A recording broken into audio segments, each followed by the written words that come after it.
let's take our viewers through the response to the question which asked about people's opinion on the union budget.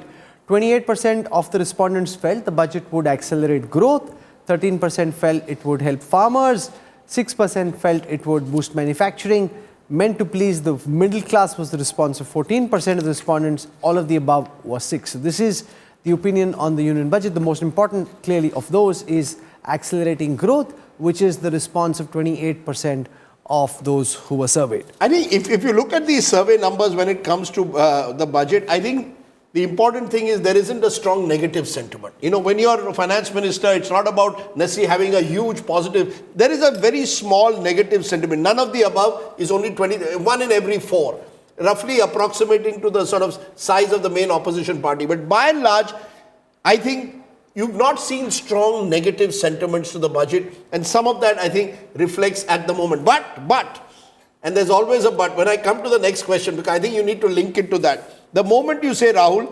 household incomes, will they improve in the next 6 months? Will improve 27%, will remain the same 34%, will worsen 31%. So if I say will remain the same and will worsen 65%, substantial percentage are saying household incomes are either going to worsen or remain the same. Rajdeep, it's almost the same number which lasts through many years now. Has been consistently saying and going up कि रसोई चलाना मुश्किल हो रहा है. So there's no feel-good factor. So the thing but the difference is in the same poll that Yashwant did, look at the responses that came in before the budget and look at the responses that came in after the budget. And Yashwant, you were showing that data to me. There is a marked difference. There is a marked difference. This data averages out samples which are collected pre and post. But look at the sample which got collected post the budget. So the optimism goes up post-budget, particularly in the middle class. But then optimism is more about that I will have more money in my hand. But that optimism is not about two things. That mehengai will come down, that inflation will go down. There is no optimism in that. Another one, that my personal income will grow up. That is still not there. So my income is unlikely to go up. My expenditure is unlikely to come out. But because of the taxation, I think I might be having more money in my hand. Yeah, and if I have more money in my hand, I am likely to put it in land. I just have one point to make. Where is the buoyancy? You see, your headline of your magazine is back with a bang. And that's the political picture.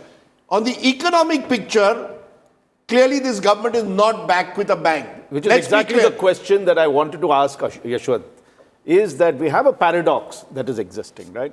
You have, when we saw the biggest failures were unemployment, price rise, and lack of economic growth. That totaled 56%, which was the majority felt economic issues were the failure of this government. And yet you have two phenomena that's there.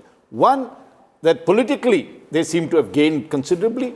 Two, when you look at the economic question about handling of the economy or the NDA's performance, both are at the high 50s that's there.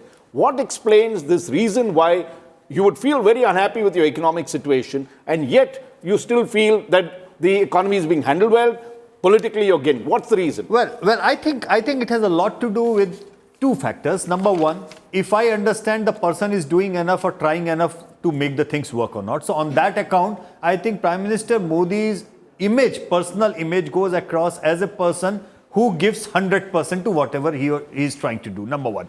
Number two, it also has to do with the thing, I feel he can provide solution to my problem. I am not very sure if Rahul Gandhi or any other person can. So it's the trust factor. The trust factor is paramount out here. We also need to keep two filters in mind. The first filter is that in India's income classes, the government side's inflation impact is protected and their job security is ensured. They get a DA raise and now there is going to be a pay commission. It's the private sector where the key factor, which if you add up two of these separate datas, is very clear that incomes have not risen even though private corporate sector profitability has done very well post-COVID. That is one big thing, and this has been raised in the policy establishment, that private companies' profits are going up, stock values have gone up, yet you are not increasing wages. Look at the entry-level wage for the IT sector, which is one of the largest employers. Look at in the tourism, hospitality sector, hotel rooms, tariffs have doubled or maybe gone more than that. What about the service staff in hotels? If you were to actually get them, they would have a very different story to tell.